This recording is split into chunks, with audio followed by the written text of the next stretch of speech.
10-Minute Jazz Lesson Podcast, episode 483.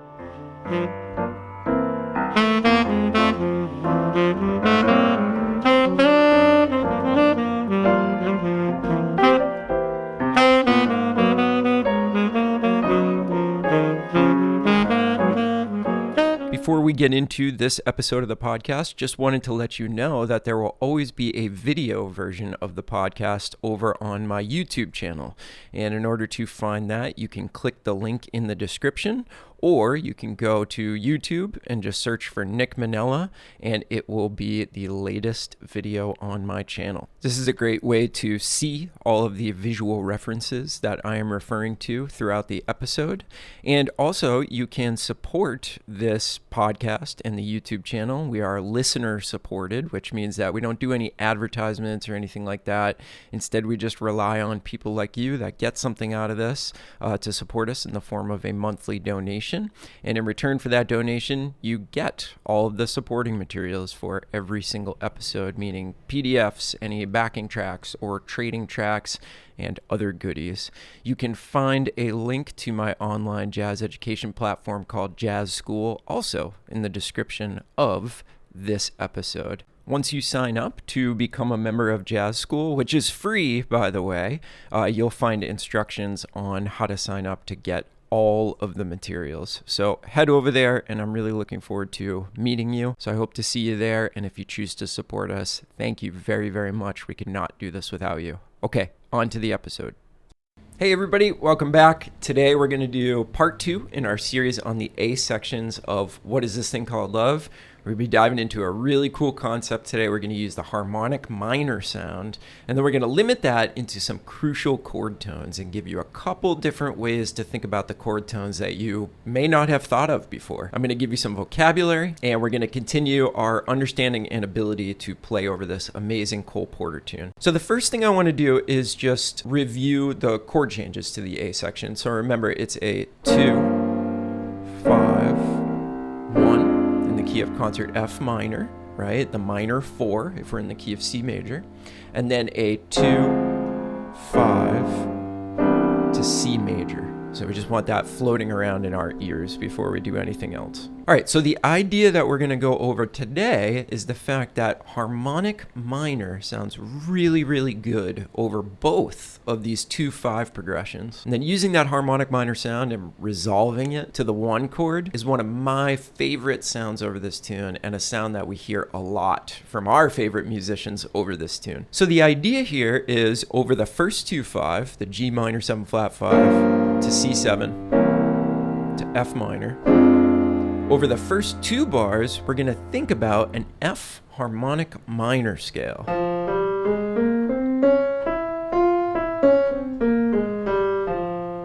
And then over the second 2-5, the D minor 7 flat 5 to G7 to C major, over the first 2 bars of that, we're going to think about C harmonic minor.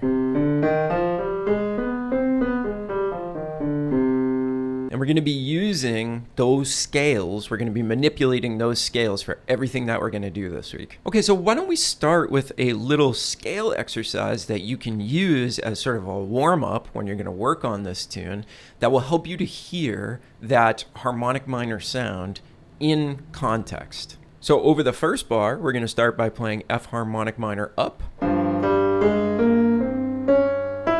the 7th. And then that's perfect because over the C7, if we come back down, starting on that E, sounds really nice. And that leads us really nicely to the root over the F minor chord. And then I've just tried to make it interesting by, jumping from the 7th up to the 9 and then landing on the root. So the whole thing would sound like this.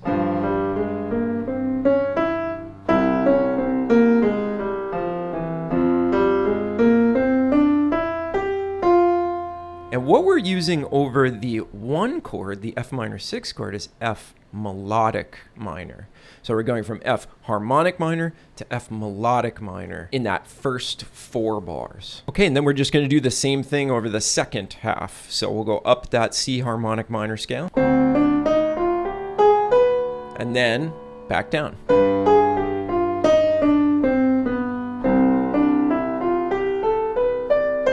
And then when we resolve that one, we're just going to use a major scale.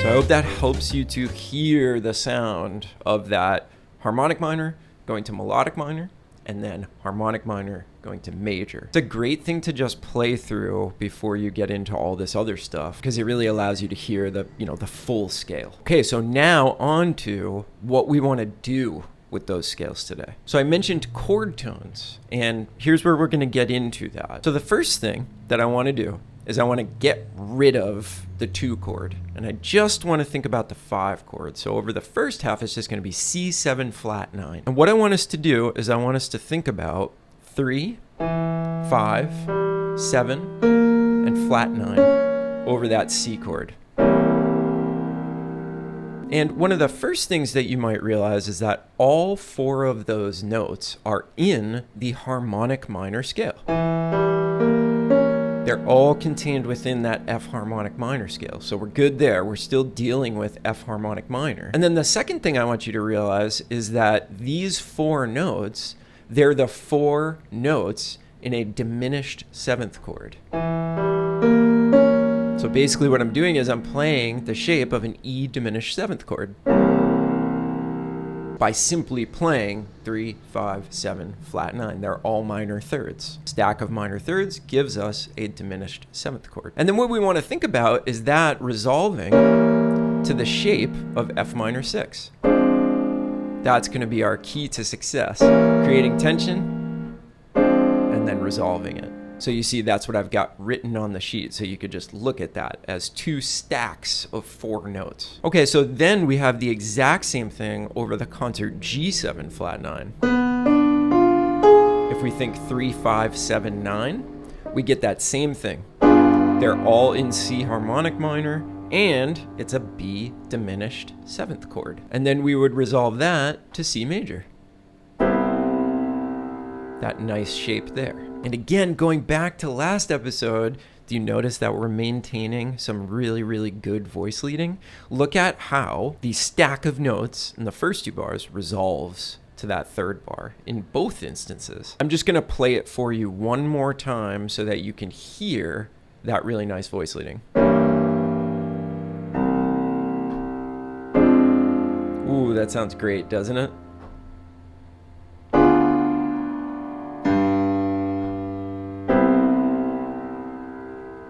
And the cool part about this is that you can just start improvising immediately. You can start practicing with these sounds because it's only 4 notes. So if you were to take this sheet in your key and just have it in front of you, and it's not going to sound like the coolest thing in the world, but it is really, really going to give you something that sounds great to really start developing some vocabulary over this tune, over these A sections. So if I were to play a couple of A sections just using 4 notes over the 5 chord, it would sound like this.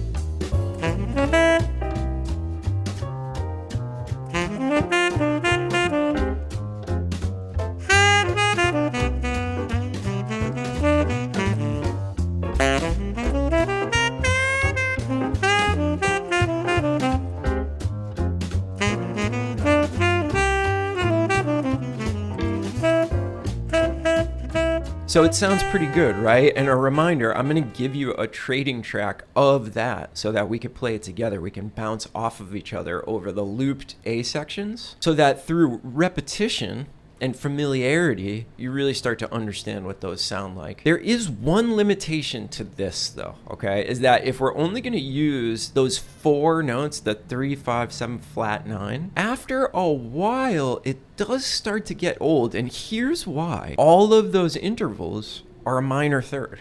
So if we limit ourselves to just those 4 notes, we only get the sound of minor thirds over the first 2 bars of each phrase. But there's a very, very simple solution for that by only adding one thing. And that thing that we're going to add is the root of the 5 chord. So the root of a C7 chord. But, and this is really important, so pay attention, we're not going to add it on the bottom.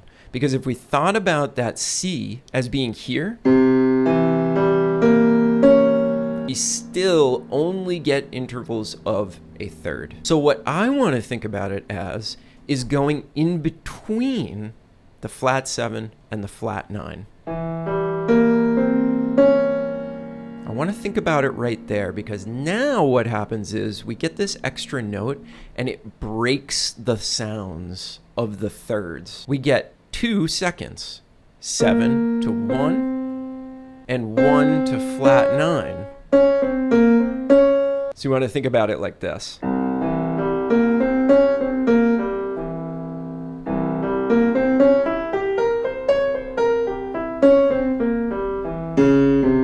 Isn't that nice? And then we get it over the second chord as well.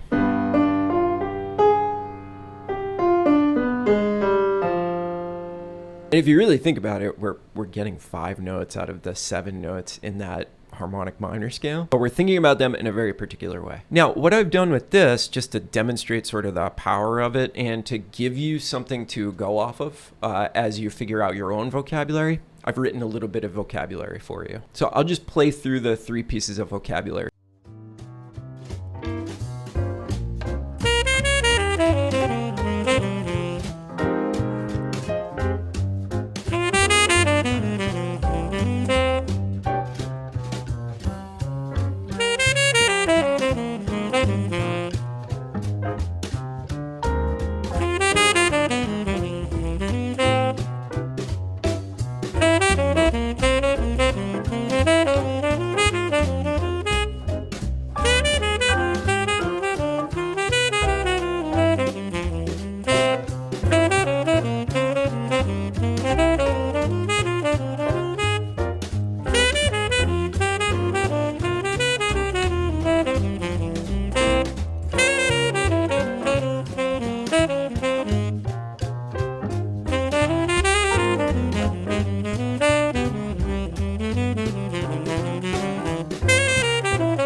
Now, as always, I've got to put my PSA, the thing that I do with all of my students when I'm actually working with them in person, got to sing this vocabulary. That might feel really intimidating to you, but the more you do it, the better you get at it, the less difficult it is, the more trained your voice becomes, the stronger the connection between your ear and your voice, and ultimately the stronger connection to your instrument. You've got to always be thinking about that when you're practicing. You want to truly be able to hear the stuff that you're playing. Okay, so now the only thing that's left is to harness the power of those 5 notes, get more familiar with them so that you could be more musical, more flexible, more confident. And that just always comes from playing a lot, getting a lot of reps with this particular structure. So I'm just going to freely play a couple of A sections using these 5 notes over each 2/5 and hopefully resolving them really cleanly. And again, I'll have another trading track for the people that choose to sign up to support the channel and get all this stuff. That'll be there waiting for you. So you'll have one with the 4 notes, the purely diminished 7th arpeggio, and then you'll have one with the root added in there. So you have a little motivation and somebody to bounce off of to get better at this stuff. Okay, I will leave you with that. Remember, there's a link in the description that'll give you all the info for getting your hands on these materials. Put the reps in. There's no way around it. I'll see you in the comments section. And as always, thanks for watching, you guys. Really appreciate the support, and we'll see you next time.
Bye.